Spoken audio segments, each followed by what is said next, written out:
Her wealthy CEO husband threw a divorce paper at her and said, "My girlfriend has the right to be in this house." What happened next shocked everyone. "Sign them."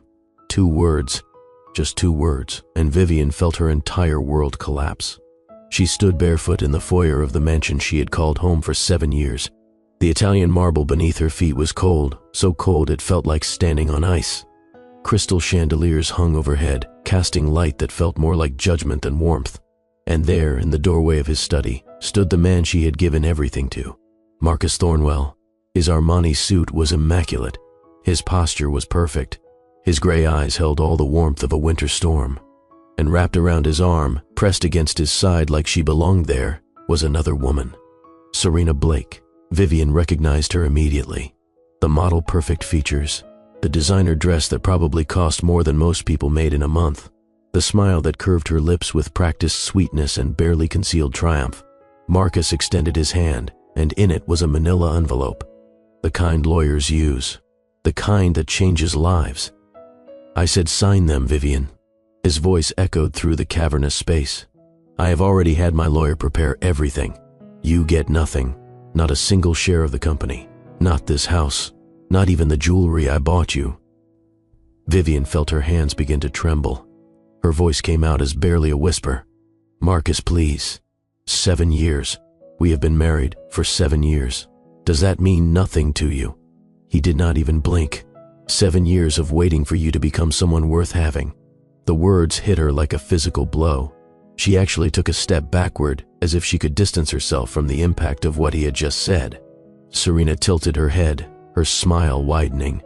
"Do not make this harder than it needs to be, darling. We all know you were never really suited for this life." Vivian stared at this woman. This stranger who had somehow become her replacement. This person who was standing in her home, wearing her husband's arm like an accessory, telling her she did not belong. "Who are you to tell me anything about my life?" Serena laughed, a delicate musical sound that made Vivian's stomach turn. "I am the woman who understands your husband, the woman who speaks his language, the woman who can give him everything you never could. That is enough." Marcus's voice cut through the exchange, but not in defense of Vivian. He was looking at his wife with something that resembled impatience. "Sign the papers so we can be done with this." Vivian's eyes burned with tears she refused to let fall. "Done with this? Is that what our marriage is to you? Something to be done with? Our marriage has been over for years, Vivian. I was just too polite to say it out loud." Too polite? She could hear her voice rising, could feel the hysteria building in her chest. "You are standing in our home with your mistress, and you are calling yourself polite. She is not my mistress." Marcus's voice was cold, clinical. "She is my partner, my equal, someone who actually contributes something to my life. And what have I contributed? Nothing?" He looked at her then, really looked at her. And what she saw in his eyes was worse than hatred. It was indifference. "Background noise, Vivian. That is what you have contributed. You have been pleasant enough, I suppose, decorative. But ultimately, you have been insignificant. Insignificant." The word hung in the air like a death sentence. "She has more right to be in this house than you ever did." Marcus gestured toward Serena with casual dismissal. "At least she brings something to the table. At least she has ambition, drive, purpose. What do you have? What have you ever had?" Vivian felt something break inside her. Something that had been holding on by threads finally snapped. "I loved you." Her voice cracked on the words. "I gave you everything I had. I gave you 7 years of my life, and I am giving you a way out." He pushed the envelope toward her again. "Take it. Sign the papers. Get out by morning. And Vivian, do not bother trying to contact me. As far as I am concerned, you never existed. Now, I need to pause here and ask you something. Have you ever been made to feel like you were nothing?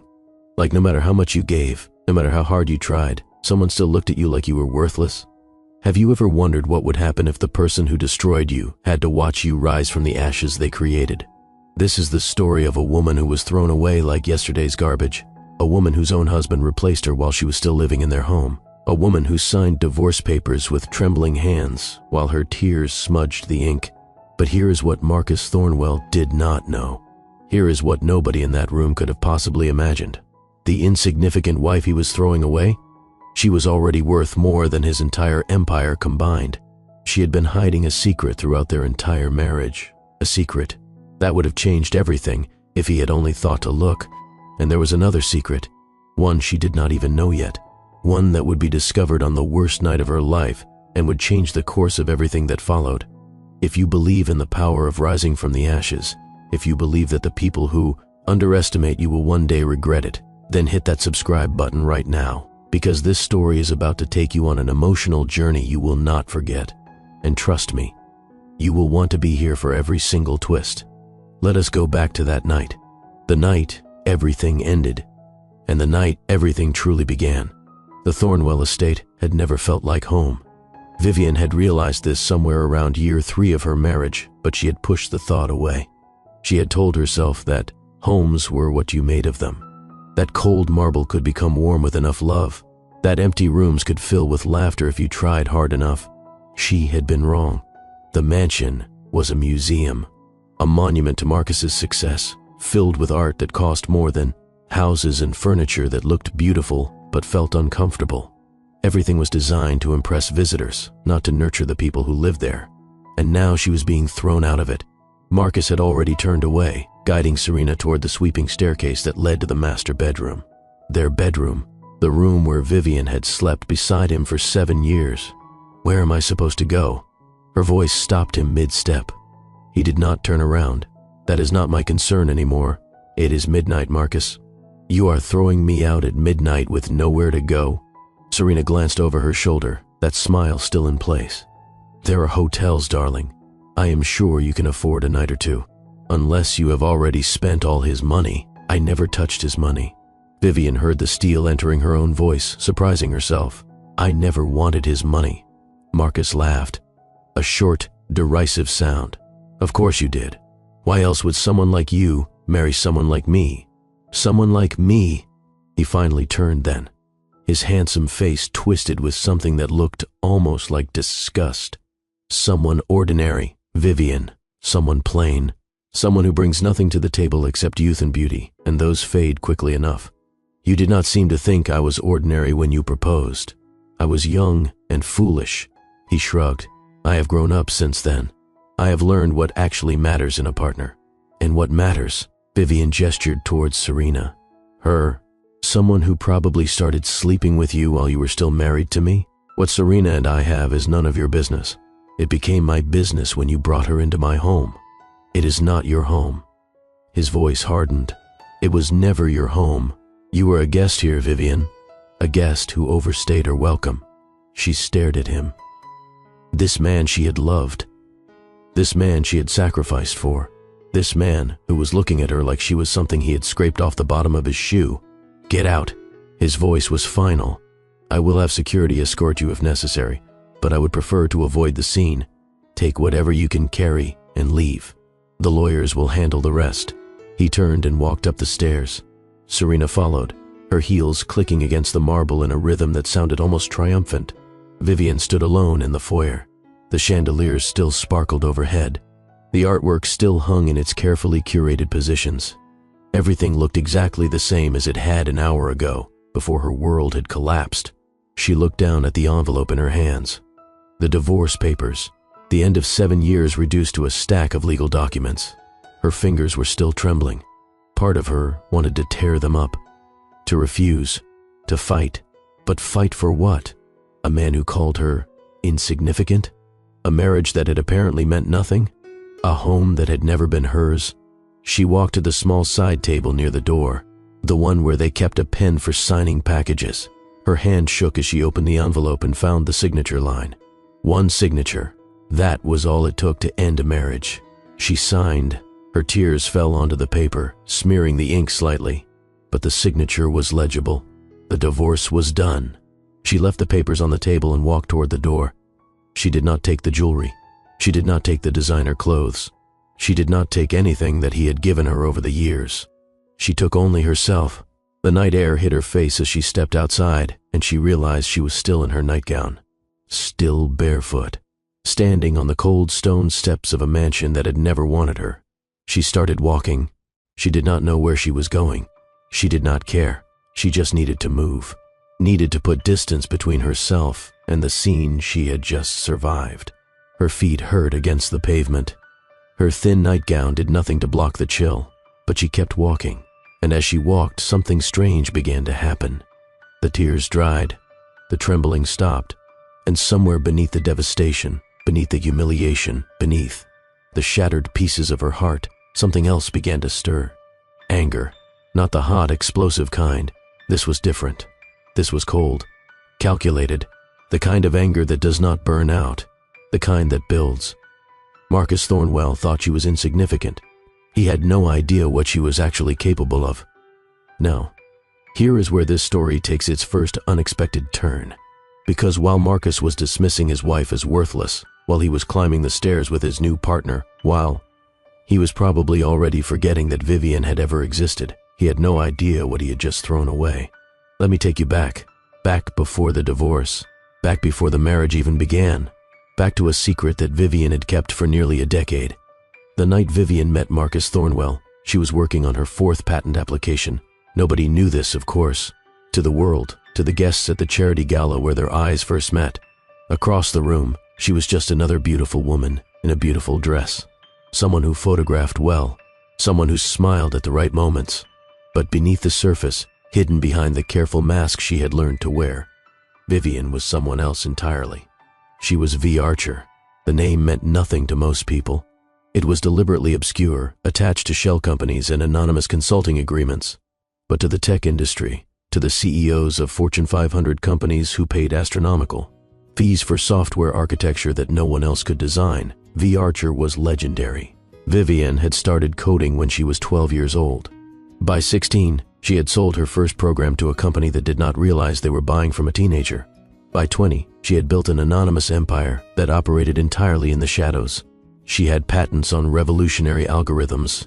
She had consulting contracts with companies that shaped the modern world. She had a fortune that she kept hidden in offshore accounts, never spending it on anything that might draw attention. And she had done all of this while maintaining a completely ordinary exterior. Why? Because Vivian had learned early that the world was not kind to women who were too smart, too successful, too threatening. She had watched her mother's intelligence be dismissed by her father. She had seen brilliant female classmates pushed to the side while mediocre men took credit for their work. She had understood, long before she should have needed to, that sometimes the safest place to be powerful was in the shadows. So she had built 2 lives. By day, she was Vivian. Quiet, pleasant, the kind of woman who blended into the background at social events, the kind of woman who smiled and nodded and let others take center stage. By night, she was V. Archer, brilliant, innovative, the invisible genius behind systems that powered global corporations. And then she met Marcus. She had not planned to fall in love. It was not part of her carefully structured life, but there was something about him that drew her in. His confidence, his ambition, the way he looked at her like she was the only person in the room. He had courted her with intensity and focus. Flowers every day, phone calls that lasted for hours, grand gestures that made her feel special, wanted, chosen. And then, on their 3rd date, he had said something that changed everything. The tech industry has no room for couples who compete. They had been sitting in an expensive restaurant. His hand had covered hers on the white tablecloth. His eyes had been earnest, sincere. I need a partner, Vivian, not a rival. Someone who understands that my success is our success.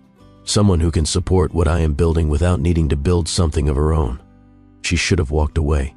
She should have told him exactly who she was and exactly what she was capable of. But she was young. She was in love, and she was terrified that if he knew the truth, he would leave. So, she made a choice. She buried V. Archer even deeper. She channeled all of her brilliance into anonymous work that left no traceable footprint. She became the quiet, supportive girlfriend that Marcus wanted, and then the quiet, supportive wife. She told herself that love was worth the sacrifice. She told herself that she could be happy in the shadows. She told herself a lot of things that turned out to be lies. For 7 years, Vivian lived her double life. By day, she attended charity galas and business dinners. She learned which fork to use and which topics to avoid. She smiled at investors and laughed at jokes that were not funny. She became exactly what Marcus needed her to be. By night, after he fell asleep, she slipped into her home office and transformed into V. Archer. She wrote code that revolutionized industries.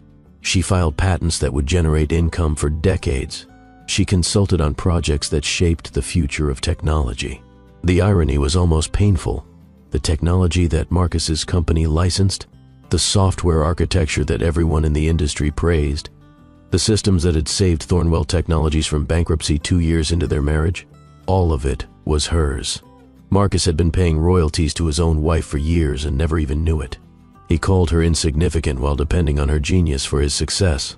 He dismissed her as decorative while cashing checks that her brain had earned. He told her she brought nothing to the table while she was secretly holding up the entire structure. And she had let him. That was the part that hurt the most. She had let him treat her as less than she was because she had believed that his love was worth more than her own potential. She had been so wrong. The night Marcus threw her out, Vivian walked for hours. Her feet bled from the pavement. Her nightgown was ruined. She probably looked like a ghost, wandering the streets of Pacific Heights in the small hours of the morning. But her mind was working. All those years of pretending had not dulled her intelligence. If anything, the anger was sharpening it, making connections she had not made before, seeing possibilities she had not considered. She had money, plenty of it, hidden away in accounts that Marcus had never known about. She could access it any time. She could buy a new life with a few keystrokes, but something stopped her. Maybe it was pride. Maybe it was stubbornness. Maybe it was the desire to prove something, though she was not sure to whom. She decided that she would not touch her hidden fortune. Not yet. Not until she had built something in the open. Something with her face attached to it. Something that the world could see. She would stop hiding. She would step out of the shadows. And she would become so successful that Marcus Thornwell would have to watch her rise every single day for the rest of his life. She found a cheap motel as the sun came up. She paid cash. She slept for a few hours, her dreams filled with algorithms and revenge. And when she woke up, she started planning. 3 weeks after the divorce was finalized, Vivian was still living in a tiny apartment across town. Still, wearing clothes she had bought at a thrift store, still pretending that her hidden fortune did not exist. She was also throwing up every morning. At first, she blamed stress. The divorce had been brutal, even with Marcus wanting it over quickly. His lawyers had been aggressive, trying to make sure she walked away with nothing. Her lawyers, the ones she had hired with cash from an anonymous account, had fought back enough to preserve her dignity, but not enough to raise questions about where her resources were coming from. But the nausea continued, day after day, morning after morning, and then she missed her period. Vivian sat on the edge of the bathtub in her cramped apartment, staring at the positive pregnancy test in her hand. Pregnant. She was pregnant. The timing was almost cruel in its precision. 3 weeks after her husband had thrown her away, after he had told her she was worthless, after he had replaced her with someone better, and now she was carrying his child. Her first instinct was to tell him. Despite everything, despite the humiliation and the cruelty, he was the father. He had a right to know. That was what the voice in her head said, the voice that still believed in fairness and doing the right thing. But then she remembered his face when he called her insignificant. She remembered Serena's smile. She remembered being thrown out of her own home at midnight with nowhere to go. And she imagined telling Marcus about the pregnancy. What would he do? Demand custody? Use the child as leverage? Try to control her through their baby the same way he had tried to control her through their marriage? Or worse, what if he treated their child the same way he had treated her? What if he made this baby feel as worthless and unwanted as he had made Vivian feel? She could not risk it. This child would never feel insignificant. This child would never question their worth. This child would never stand barefoot on cold marble while someone who should have loved them threw them away. Vivian made her decision. She would raise this baby alone. She would protect them from a father who did not deserve to know they existed. And she would build a life so strong, so successful, so undeniable that no one would ever be able to hurt either of them again. If you are still with me, I want you to take a second and hit that like button. This story is about to take some incredible turns, and your support helps me keep telling stories like this one. Now let me tell you what happened next, because Vivian's journey was only just beginning. The pregnancy was difficult. Vivian worked through the first trimester while battling constant nausea. She took on consulting projects under her V. Archer identity, building her hidden accounts even higher while her body grew a human being. She worked through the second trimester while her belly swelled and her energy plummeted.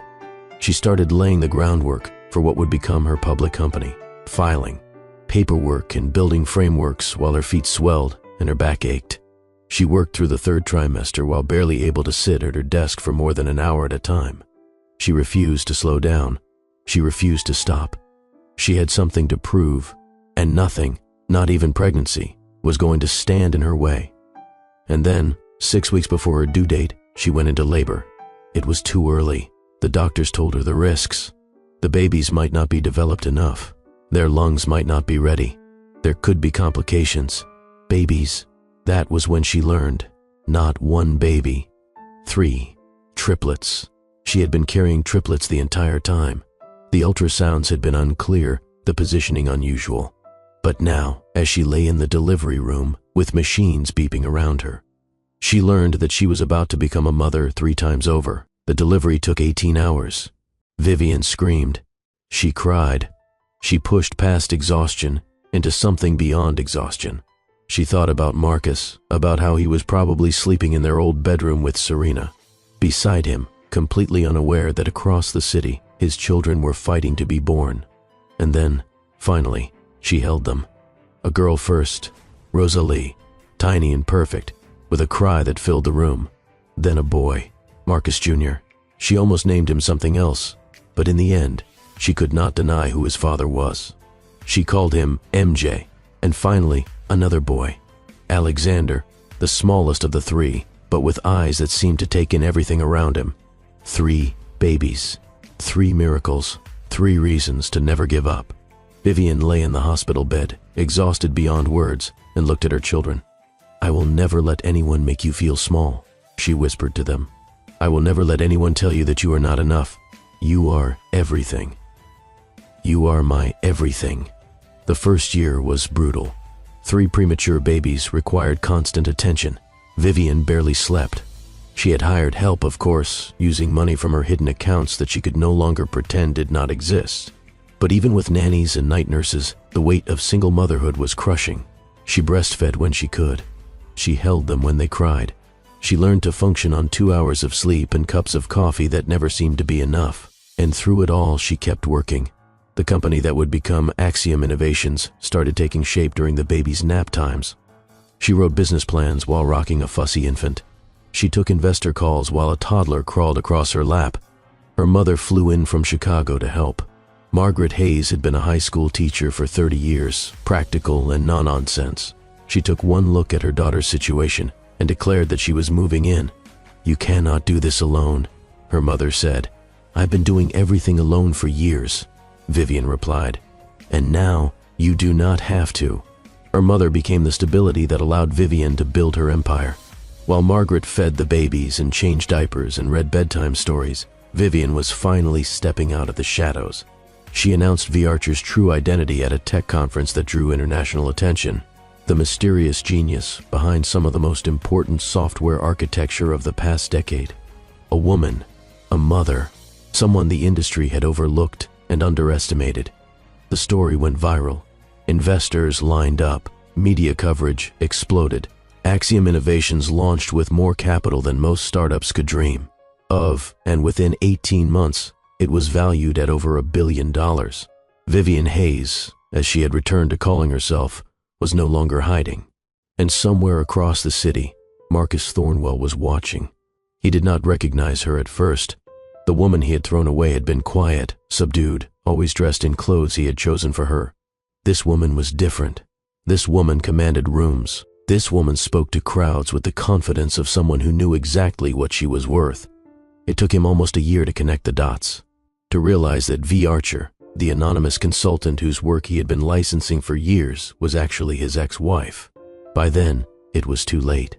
Vivian had already begun buying shares of Thornwell Technologies through subsidiary companies, quietly, strategically, building a controlling stake piece by piece, while Marcus focused on his relationship with Serena and his struggling business. Serena, as it turned out, was not as devoted as she had appeared. The lifestyle she wanted required money, lots of it, and Marcus's fortune was not as stable as it had once seemed. Bad investments, poor management decisions, an inability to adapt to changing markets. Within 6 months of the divorce, Serena had started to distance herself. Within a year, she was gone.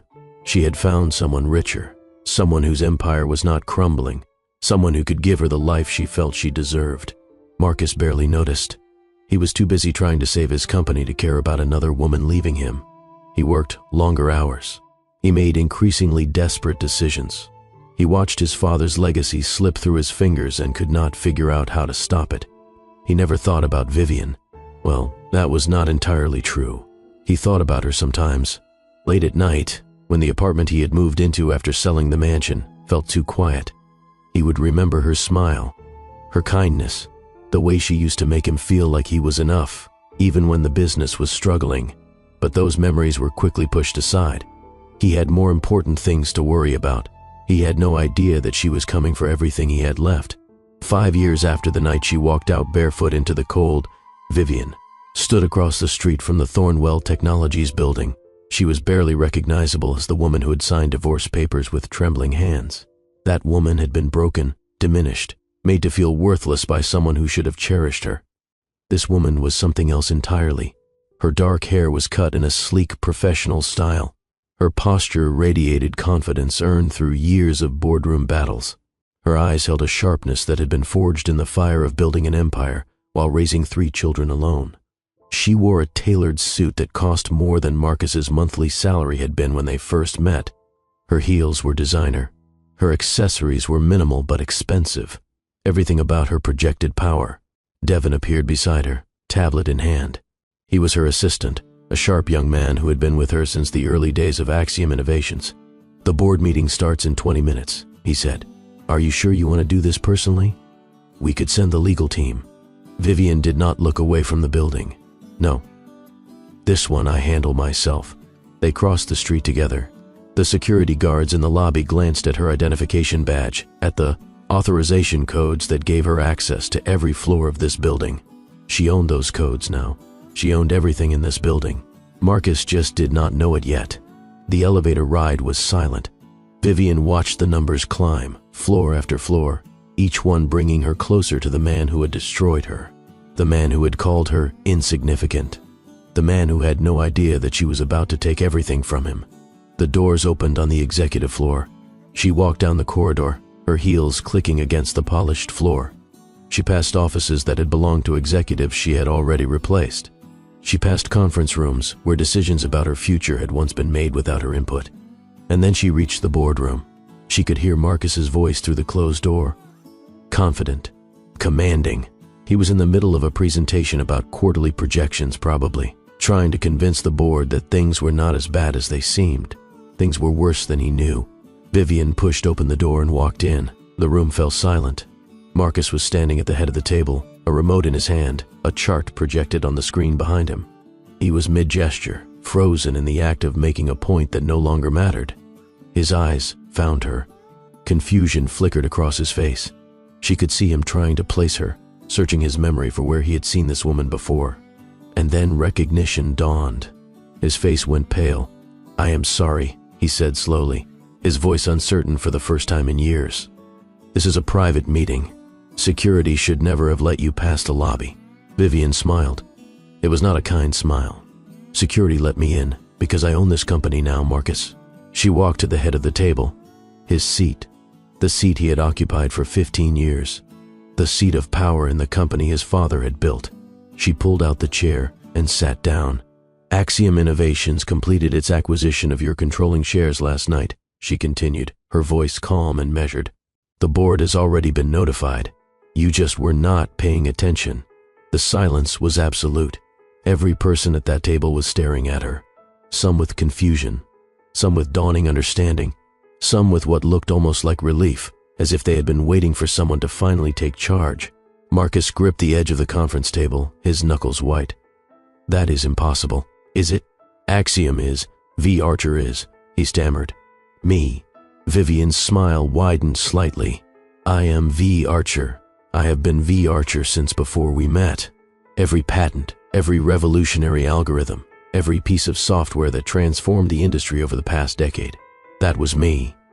The insignificant wife you threw away was building an empire while you were too busy looking right through her." Marcus stared at her, His mouth opened, but no words came out. She slid a folder across the polished table. "Patent applications," she said. "Business registrations, financial records, all traceable to anonymous shell companies I created years ago, all leading directly back to me." She let that sink in before delivering the final blow. "I was already wealthy beyond your imagination when you married me, Marcus. I just never told you because I wanted you to love me for who I was, not what I could give you." The irony was not lost on her. She had hidden her genius to protect their love, and he had thrown her away for being ordinary. "The technology your company has been licensing for the past 3 years," she continued. "The software architecture that saved Thornwell Technologies from bankruptcy 2 years ago. That was all mine. You have been paying royalties to your ex-wife this entire time and never even knew it." Marcus looked like he might be sick. He reached for the folder, flipping through the documents with hands that trembled slightly. Page after page confirmed what she had said. The patents, the contracts, the money that had flowed from his accounts into hers for years. "You are lying," he said, but his voice held no conviction. "Am I?" "Look at the signatures, Marcus. Look at the dates. Look at the account numbers. Every piece of evidence you need is right there in your hands." He looked up at her. The man who had called her insignificant, the man who had replaced her with someone he thought was better, the man who had told her she never existed. Now, he was looking at her like he was seeing her for the first time. "Kendra, he started. "That is not my name anymore," she interrupted. "To you, I am Miss Hayes. Or better yet, I am the woman who just took everything you had." She turned to the security guards who had followed her into the room. "Please escort Mr. Thornwell from the building. He no longer has authorization to be here." The guards moved forward. Marcus stumbled back, still clutching the folder of evidence. "Wait," he said. "Please, wait." Vivian had not expected the desperation in his voice. She had imagined this moment countless times over the past 5 years, and in her imagination, he had always been defiant, angry, refusing to accept what was happening. But this Marcus looked broken. She held up her hand, and the guards stopped. "Give him a moment." Marcus stared at her with an expression she could not quite read. Confusion, shame, something that might have been regret. "Why?" he asked. "Why are you giving me a moment? I treated you terribly. I said unforgivable things. Why would you give me anything?" "Because I am not you." She stood up from the chair that had once been his and walked toward him until they were face to face. "I am not going to destroy you the way you tried to destroy me. You will lose control of this company. That is already done. But I am not going to throw you out with nothing. You will receive a severance package, a generous one, and you will have time to figure out who you are without this empire propping you up." Marcus's eyes glistened with what looked like genuine tears. "I do not understand," he said. "After everything I did to you, why would you show me mercy?" "Because someone has to break the cycle of cruelty." Vivian's voice softened slightly despite herself. "And because, despite everything, I do not actually want to become the kind of person you were to me." She turned and walked back to the head of the table. "Security will escort you to collect your personal belongings. You have until the end of the day." She sat down in her chair now, and picked up the remote he had dropped. "Now," she said to the stunned board members, "let us discuss the actual state of this company and what Axiom Innovations plans to do with it." Behind her, she heard the security guards leading Marcus toward the door. She heard his footsteps falter, pause. She felt him looking back at her, but she did not turn around. She had waited 5 years for this moment. She had worked and sacrificed and pushed herself beyond every limit she thought she had. She was not going to give him the satisfaction of seeing her cry. Not today, not ever again. What Vivian did not know was that this confrontation was only the beginning, because there was still a secret that Marcus had never learned, a secret that 3 beautiful children carried in their faces, in their eyes, in their very DNA. And sooner or later that secret was going to come out. 3 months passed. Vivian settled into her new role as the owner of Thornwell Technologies with the same precision she brought to everything else. She restructured departments. She replaced executives who had grown complacent. She implemented the kind of innovative strategies that had made Axiom Innovations a billion-dollar company. The business world watched in amazement as she transformed a struggling legacy company into something vital and competitive again. Magazine covers featured her face. Conference organizers begged for her keynote speeches. Investors who had once dismissed her as ordinary now lined up for the chance to be part of her vision. But through it all, she could not stop thinking about the look on Marcus's face when the security guards had led him away. She had expected to feel triumphant. She had expected satisfaction, vindication, the sweet taste of revenge served cold after 5 long years.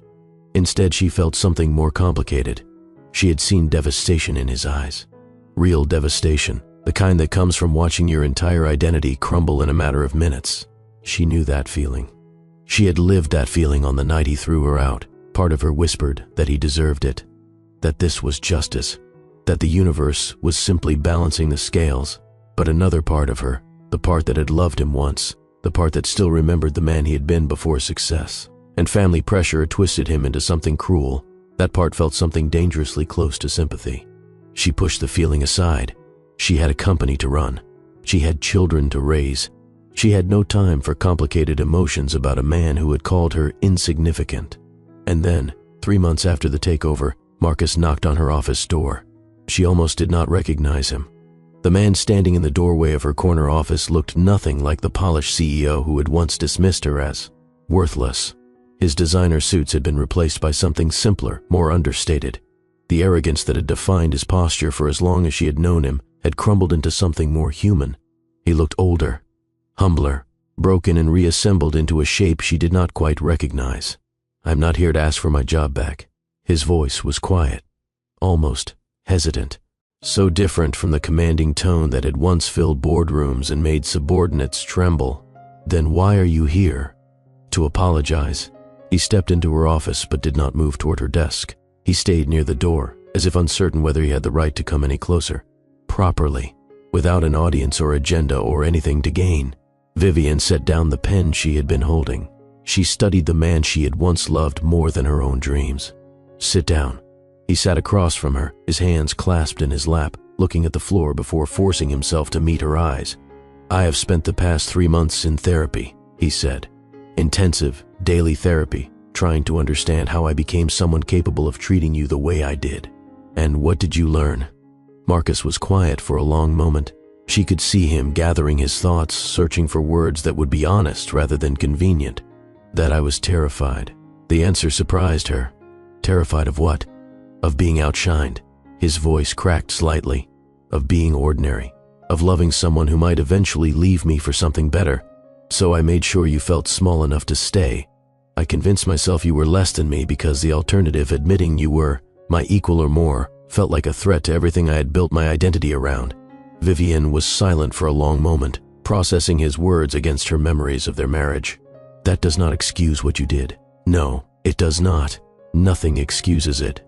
He leaned forward, earnest in a way she had never seen him. "I am not here to make excuses. I am here to take responsibility. For the first time in my life, I am actually taking responsibility for who I was and what I did."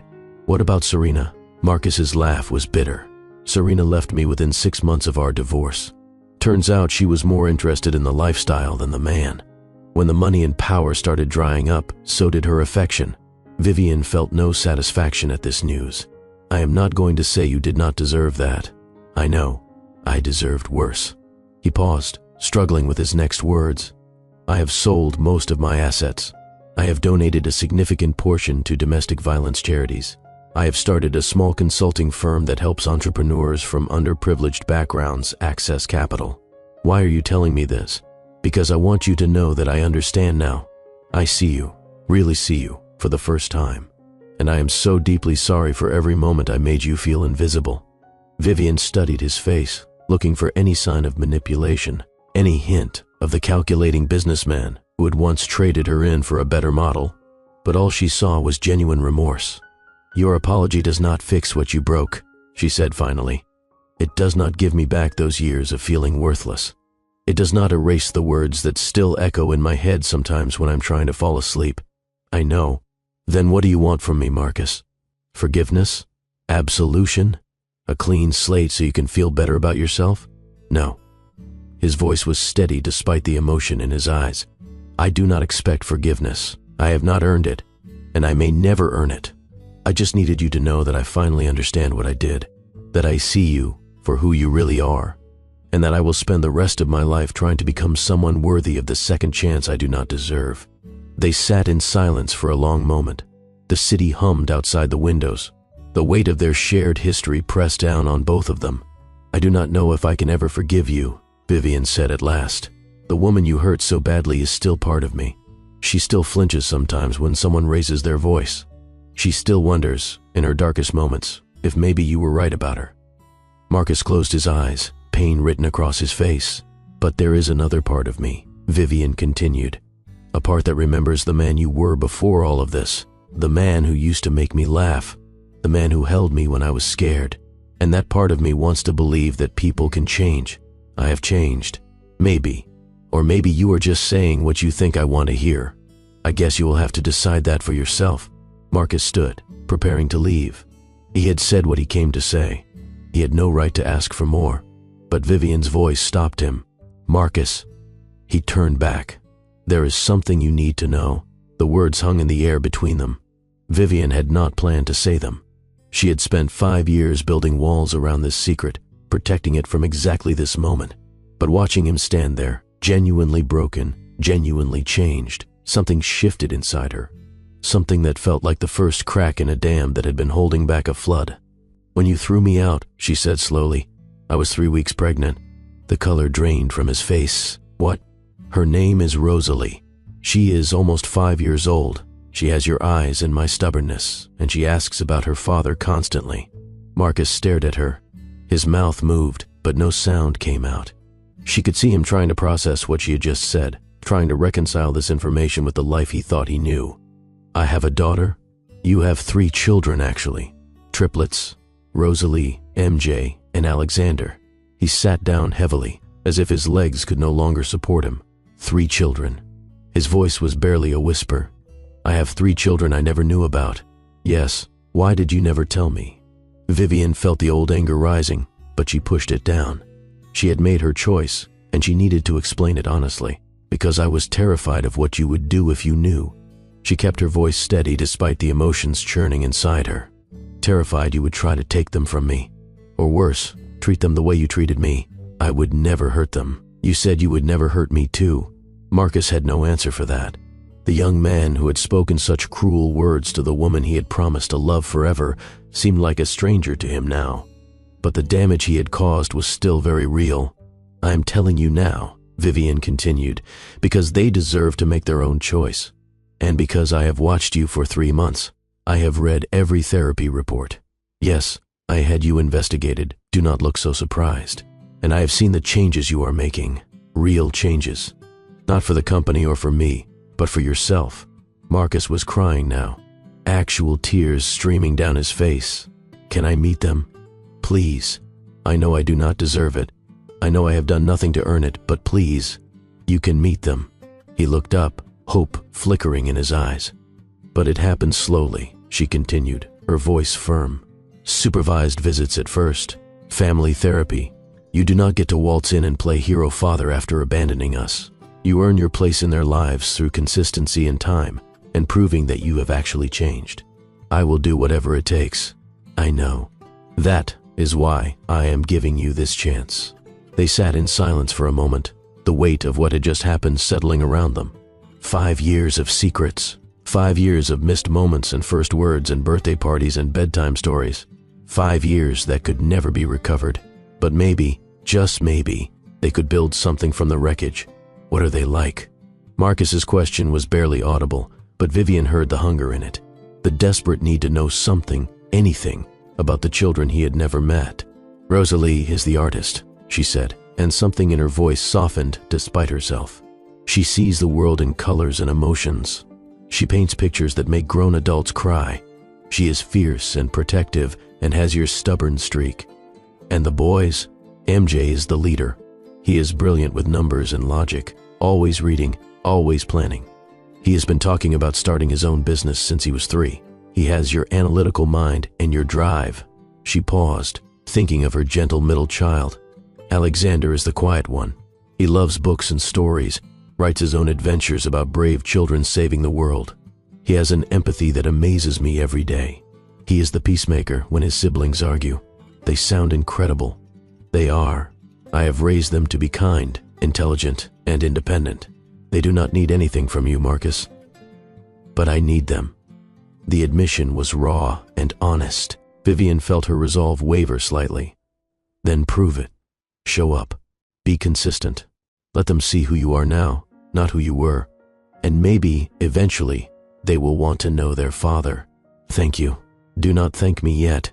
You have a long road ahead of you, and I will be watching every step of the way." Marcus nodded, wiping his eyes.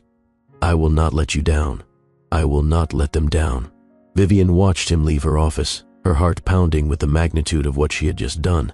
She had kept this secret for 5 years, had built her entire post-divorce life around protecting her children from a man she thought was incapable of change. But watching him walk away, humbled and hopeful, and so different from the man who had thrown divorce papers at her, she wondered if she had finally made the right choice, or if she had just made a terrible mistake. The first meeting was held at a park. Neutral ground, Vivian had insisted. Somewhere the children felt comfortable, somewhere she could watch from a distance without hovering. Marcus arrived 20 minutes early. He sat on a bench near the playground, his leg bouncing with nervous energy, his eyes scanning the entrance for any sign of them. He had faced hostile takeovers with more confidence than he felt right now. He had negotiated billion-dollar deals without breaking a sweat, but the prospect of meeting his own children for the first time was absolutely terrifying. What if they hated him? What if they could sense somehow that he had abandoned them? What if they looked at him and saw the man who had hurt their mother, the man who had called her worthless, the man who had never even bothered to wonder if she might be pregnant when he threw her away? And then he saw them. 3 children walking through the park entrance. 2 boys and a girl, all with the same dark hair, the same intelligent eyes, the same confident posture. Vivian walked behind them, her watchful gaze never leaving her children. Marcus stood up, his heart pounding so hard he thought it might burst out of his chest. The girl noticed him first. "Mom, is that the man we are meeting?" "Yes, sweetheart, that is him." They approached slowly. The girl, Rosalie, studied him with the intense creative interest of an artist examining a subject. The taller boy, MJ, stood slightly in front of his siblings with protective alertness. The quieter boy, Alexander, hung back a bit, watching everything with calm intelligence. They were beautiful, perfect, everything he had ever wanted and never deserved. "Hello." His voice came out rough with emotion. He cleared his throat and tried again. "It is very nice to meet you. Are you the man who knew our mom before we were born?" MJ's question was direct, almost challenging. Marcus could hear the unspoken accusation underneath it. "Yes, your mother and I were married once, a long time ago. She said you could not be part of our lives," Rosalie said with characteristic bluntness. "Why not?" Marcus looked at Vivian, who nodded slightly. "Permission to be honest, because I made some very bad choices," he said carefully. "I hurt your mother in ways that I am very ashamed of. And I did not know you existed for most of your lives." "You did not know we existed?" Alexander's quiet voice held genuine curiosity, not accusation. "No. Your mother and I, we stopped being married before she knew she was having you. She raised you by herself because I was not smart enough to deserve a family like ours." The children looked at each other, processing this information with the silent communication that only siblings share. "So, you did not leave because you did not want us?" Rosalie's question cut straight to the heart of every fear Marcus had. "No." He crouched down to her level, his eyes wet with unshed tears. "I never knew about you. If I had known, everything would have been different." "That is what Mom says too," MJ said. "She says you would not have let us go. Your mother is very wise. She is the best mom in the world," Alexander added quietly. "She works really hard, and she never misses our important stuff. She sounds like an amazing person." "She is." Rosalie tilted her head, studying his face. "You look like MJ." "Do I?" "Your eyes are the same, and the way you tilt your head when you think." She turned to her mother. "Mom, is that why you said we have his eyes?" Vivian stepped forward, joining the circle. "Yes, sweetheart. You all have some things that come from him." "What things?" MJ asked. "Your intelligence." Vivian smiled slightly. "Your stubbornness. Your determination to figure things out." "What about me?" Alexander asked. "Your thoughtfulness. The way you notice things other people miss. Your love of stories." Marcus felt his throat close with emotion. These were his children. his brilliant, beautiful, kind children. And he had missed everything. "I would like to get to know you," he said carefully. "If that is okay with you." The children exchanged another look. "What would we do?" "Whatever you want. We could talk or play, or I could learn about the things you like." "I like art," Rosalie announced. "I paint and draw and make sculptures." "I would love to see your art." "I like math and business." MJ straightened with pride. "I am going to start my own company when I grow up." "That is very impressive." "What kind of company?" "Something that helps people solve problems. Maybe apps or websites. I know a lot about business. Maybe I could share some things with you." "Really?" MJ's guardedness softened slightly. "Really, if you want." "What about you, Alexander?" Marcus turned to his quiet son. "What do you like?" "I like to read stories and write my own. And I like to learn about space and planets. I used to love space when I was your age. Maybe we could look at the stars together sometime." The boys nodded, their initial suspicion beginning to fade. Rosalie stepped forward and surprised everyone by hugging Marcus. "Mom says we should give people a chance to show us who they are," she said into his chest. "She says people can change if they really want to." Marcus looked over her head at Vivian, his eyes streaming with tears. "Your mother is right," he managed. "People can change." The rest of the visit went better than anyone had expected. Marcus asked questions and actually listened to the answers. He treated them like real people, not cute accessories or obligations to be fulfilled. By the end of 2 hours, even MJ had relaxed enough to show Marcus the business plan he had been working on. Alexander had shared his favorite story. Rosalie had demonstrated the emotional landscape technique she used in her paintings. And Marcus had fallen completely in love with children he had not known existed until a week ago. "He seemed nice," Rosalie said as they walked back to the car. "He listened when we talked." "He knew a lot about business," MJ admitted. "He gave me some good ideas. He likes books too." Alexander was quiet for a moment. "Can we see him again?" Vivian looked at her children, seeing the hope in their eyes. "We will see." But watching Marcus wave goodbye from across the park, looking more at peace than she had ever seen him, she suspected that this was only the beginning. If Vivian's story is resonating with you, take a second and hit that subscribe button, and drop a comment telling me what you would do if you were in her position. Would you give Marcus another chance? I read every single comment. Now let me tell you what happened over the next year, because the rebuilding of this family was only just starting. The visits became weekly. Every Saturday afternoon, Marcus would arrive at wherever Vivian had designated, prepared to earn another small piece of his children's trust. Parks, museums, libraries, anywhere the children wanted to go, he went. He never missed a visit. Not once. Not when he was sick. Not when business opportunities called. Not when the tabloids discovered his whereabouts and started asking uncomfortable questions. He showed up. Every single time. At first, Vivian supervised every moment. She sat nearby, watching, evaluating, ready to end things if she saw any sign that he might hurt them. But as the weeks passed, she found herself relaxing. The children were happy. They laughed with their father. They shared things with him that they had never been able to share before. MJ brought him business plans and market research, and Marcus treated every idea with the seriousness it deserved. He never talked down to his son. He never dismissed his dreams as childish. He helped refine strategies and pointed out potential problems without crushing enthusiasm. Rosalie brought him paintings, and Marcus responded with genuine emotion. He asked about her techniques. He wanted to understand what each color meant, what feelings she was trying to capture. He told her that her art made him see the world differently, and she glowed with pride. Alexander brought him stories, handwritten in careful printing, and Marcus read every word with focused attention.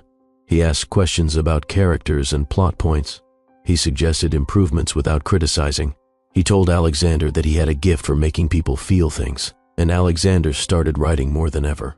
And through it all, Marcus kept proving himself. He attended parent-teacher conferences with Vivian, sitting quietly beside her as teachers praised their children. He showed up for soccer games and dance recitals and science fairs. He learned the names of their friends and the foods they hated, and the nighttime routines that helped them sleep. He became, slowly but surely, their father. The transition from Marcus to Daddy happened on a rainy Saturday in November. They were at his apartment, watching a movie together for the first time.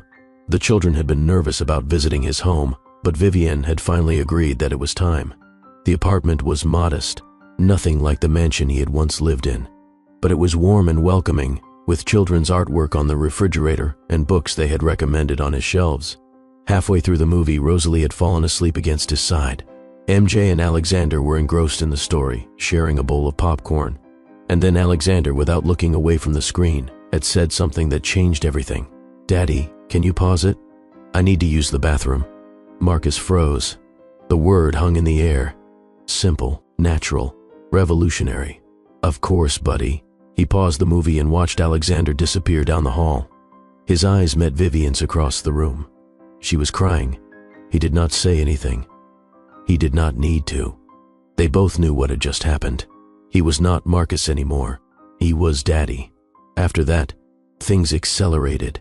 The first overnight visit happened 2 months later. Then 2 nights. Then a whole weekend. The children moved between homes with increasing ease, carrying backpacks full of favorite toys and books. They developed routines that included both parents. They started saying things like, "When we are at Daddy's house," without any hesitation, and Marcus, through it all, never wavered. He built relationships with their teachers and coaches. He learned how to braid Rosalie's hair for dance class. He understood which foods to avoid because of MJ's picky eating. He memorized the bedtime stories that helped Alexander fall asleep. He became the father he should have been from the beginning. But there was something else developing too. Something neither Marcus nor Vivian had planned for.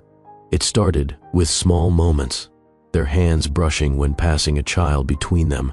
Eyes meeting across crowded auditoriums during school performances. Conversations that started about the children and drifted into other topics, deeper topics. The kind of conversations they had not had since the early days of their relationship. Vivian found herself looking forward to the handoffs. The brief moments when they would stand together at her door or his, talking about the children's weeks, sharing concerns and celebrations. She noticed that she dressed more carefully for these moments, that she smiled more, that she laughed at his jokes with genuine amusement. She noticed, and she tried not to think about what it meant. But then came the night that changed everything. It was almost a year after that first meeting in the park. The children were with their grandmother for the weekend, giving both parents a rare break. Marcus had asked Vivian to dinner. A proper dinner, he had said, not a quick conversation between activities. She had almost said no, but something in his voice, something hesitant and hopeful, had made her agree. They met at a restaurant that was nice, but not ostentatious, a place that valued good food over appearance, a place that felt like who they were now, rather than who they had pretended to be years ago. "Thank you for coming." Marcus pulled out her chair, a small gesture, but one that carried weight. "I almost did not. I know." He sat across from her. "I am grateful you gave me the chance." They ordered food they actually wanted, rather than things designed to impress. They talked about the children, about work, about books they had read and places they wanted to visit. And then, over coffee, Marcus said something she had not expected. "I do not know if I will ever be able to make up for what I did to you." The word stopped her mid-sip. "You cannot. I know. You cannot erase those words or give me back those years. You cannot undo the nights I cried myself to sleep wondering if you were right about me." Marcus's eyes glistened. "I know, and I am so sorry. Not because I want something from you, not because I am trying to earn forgiveness, just because you deserve to know how deeply I regret every cruel thing I said." Vivian set down her coffee cup. "Why did you say them? I have always wondered. You used to look at me like I was the most amazing thing you had ever seen. And then somewhere along the way, you started looking at me like I was nothing." Fear. His voice was quiet. Pure, stupid fear. My family spent my entire childhood telling me that I needed to be the best, that anything less than perfection was failure, that the people around me were either assets or liabilities, never just people. That is not an excuse. No. It is an explanation. When I fell in love with you, it terrified me. You made me feel things I could not control. And when you started to grow, to develop your own interests and skills, I panicked. You panicked? I knew, somewhere deep down, that you were brilliant, that you were capable of things I could never achieve. And instead of celebrating that, instead of being proud of the woman I had married, I tried to crush it out of you. Because if you stayed small, if you stayed dependent on me, then you could never leave." Vivian stared at him. "That is the most twisted logic I have ever heard." "I know." He laughed bitterly. My therapist says I have enough material to keep her employed for the next decade. She should give you a bulk discount. She should." They smiled at each other, tentatively, like two people who had been through a war and were just now learning how to exist in peacetime. "What happens now?"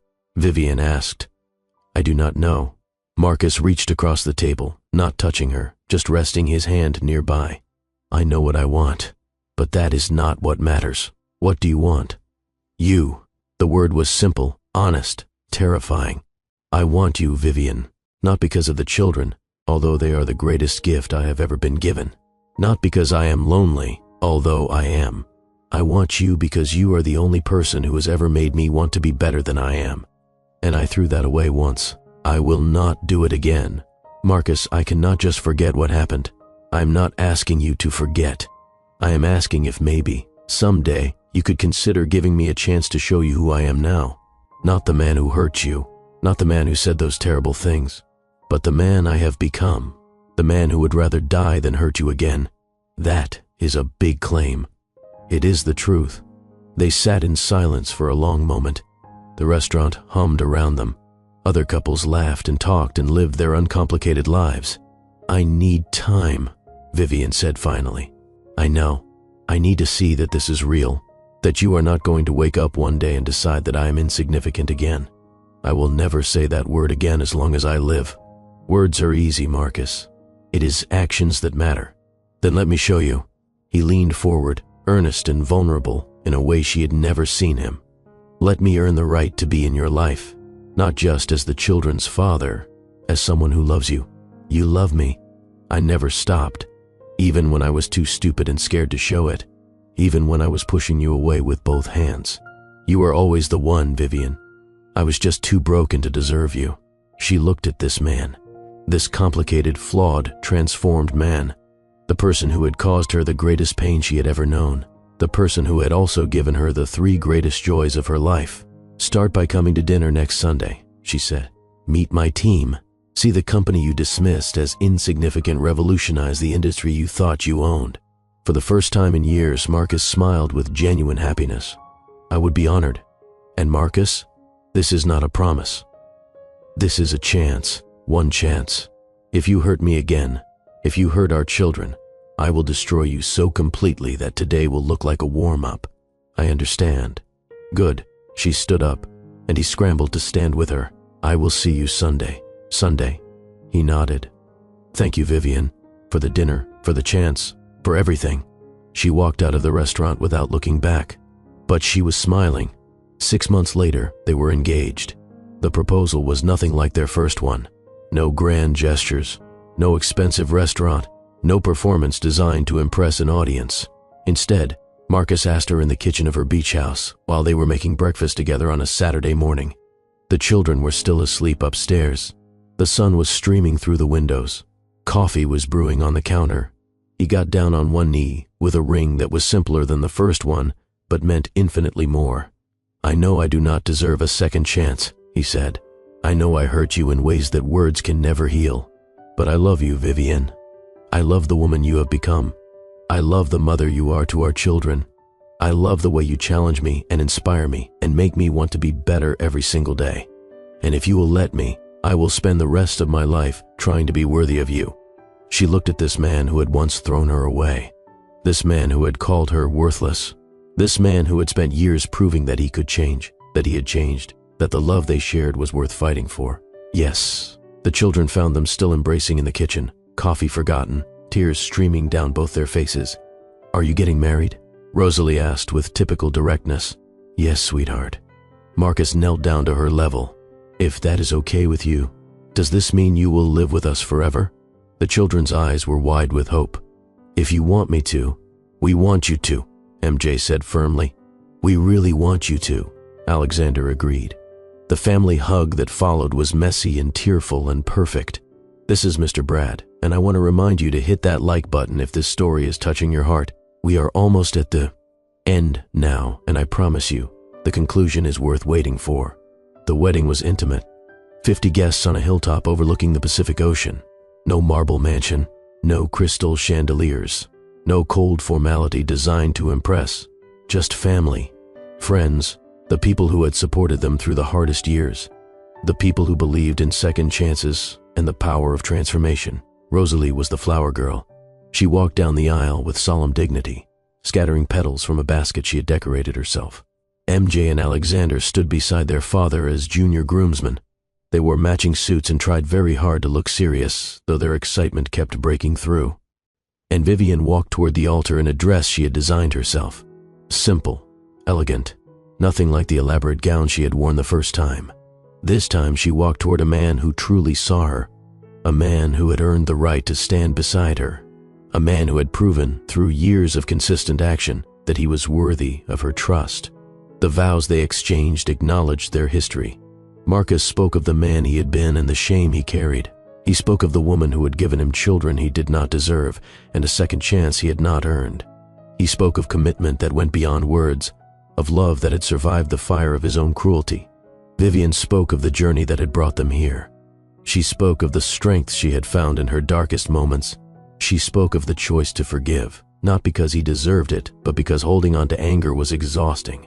She spoke of building something new from the ashes of something broken, and when the officiant pronounced them married, when they kissed under the California sun, their children cheered louder than anyone. "I present to you the Thornwell Hayes family," the officiant announced. Marcus, Vivian, Rosalie, MJ, and Alexander. The applause washed over them like a wave. They had made it. Against all odds, through all the pain and betrayal and slow rebuilding, they had made it. Not back to where they started. That place was gone forever, burned by cruelty and watered with tears. But somewhere new, somewhere better, somewhere built on honesty and earned trust, and the daily choice to love each other well. The beach house in Monterey became their home. Nothing like the cold marble mansion of Marcus's past. This home was warm, lived in, full of children's artwork on the refrigerator and toys scattered across. The floor and the sound of laughter echoing through every room. Vivian continued to run Axiom Innovations. She continued to revolutionize industries and mentor young entrepreneurs and prove every single day that the woman once called insignificant was anything but. Marcus ran his small consulting firm. He helped underprivileged entrepreneurs access the capital and knowledge that could change their lives. He found more satisfaction in one successful small business than he had ever found in his father's empire. The children thrived. Rosalie's art began to gain attention beyond school projects. Galleries started calling. Her emotional landscapes resonated with people who had never been able to put their feelings into words. MJ started his first actual business at 12 years old. A simple app that connected neighbors who needed help with teenagers looking for odd jobs. It was small, but it was real, and his pride was immeasurable. Alexander published his first short story in a children's magazine at 11. He dedicated it to his parents, who taught him that every ending can become a new beginning. And Marcus and Vivian, against all odds, found something they had never had before. Partnership, real partnership, the kind built on mutual respect and shared dreams. The kind where both people lift each other up instead of pushing each other down. The kind where love is a daily choice rather than a fleeting feeling. Did you ever imagine we would end up here? Vivian asked this question one evening as they sat on their deck, watching the sun set over the Pacific. The children were inside, arguing about what movie to watch, their voices drifting through the open windows. "Never," Marcus admitted. "When I threw those divorce papers at you, I thought I was getting rid of a problem. I had no idea I was throwing away the best thing that would ever happen to me. You were a fool, the biggest fool who ever lived." He reached for her hand. "I still wake up sometimes thinking this is a dream, that I will open my eyes and be back in that empty apartment, alone with my regrets. It is not a dream, I know, but I still pinch myself sometimes, just to make sure." She laughed. The sound was easy now, natural, not like the careful, measured laughter of their first marriage. "Any regrets?" she asked. "Just one." "What?" "That it took me so long to become the man you deserved." He squeezed her hand. "I wasted so many years being afraid and cruel when I could have been loving you. I could have been there for the children's first words, their first steps. I could have watched them grow from the beginning instead of scrambling to catch up. We cannot change the past. No, but we can make the future extraordinary." He turned to face her. "I'm going to spend every day of the rest of my life making sure you know how incredible you are. I am going to tell our children every chance I get that their mother, is the strongest, smartest, most remarkable woman I have ever known. And I am going to wake up every morning grateful that you gave me a second chance I did not deserve. You have earned it now. Have the first? Yes. Through years of consistent action, through never missing a visit, through becoming the father our children needed, through treating me like a partner instead of a possession. You have earned your place in this family, Marcus. You belong here. His eyes filled with tears. Thank you. Do not thank me. Just keep being the man you have become. That is all I ask.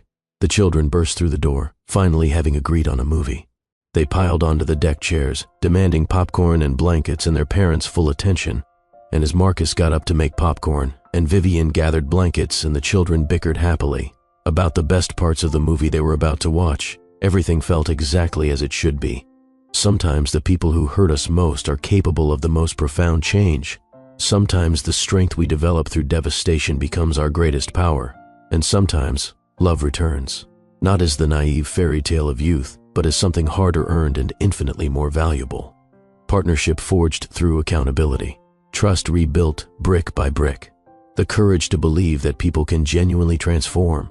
Vivian Hayes had been called insignificant. She had been thrown away like she was nothing. She had signed divorce papers with trembling hands while her tears smudged the ink, as she had risen from those ashes to become everything. But her greatest triumph was not the company she built. It was not the fortune she amassed. It was not the reputation she earned or the industries she revolutionized. Her greatest triumph was the family she chose, deliberately, eyes open, knowing exactly what she was risking, deciding that love, real love, was worth the gamble. In the end, the woman Marcus had thrown away became the center of his entire world, and he would spend the rest of his life grateful that she had given him the chance to deserve her. If this story touched your heart, I want you to do something for me. Hit that subscribe button. Join this community of people who believe in second chances and the power of transformation. Drop a comment telling me what part of this story resonated with you most. Was it Vivian's rise from rock bottom? Was it Marcus's genuine change? Was it the children's willingness to give their father a chance? I read every single comment, and your thoughts help me tell better stories. Share this video with someone who needs to hear that their worth is not defined by anyone else's opinion of them.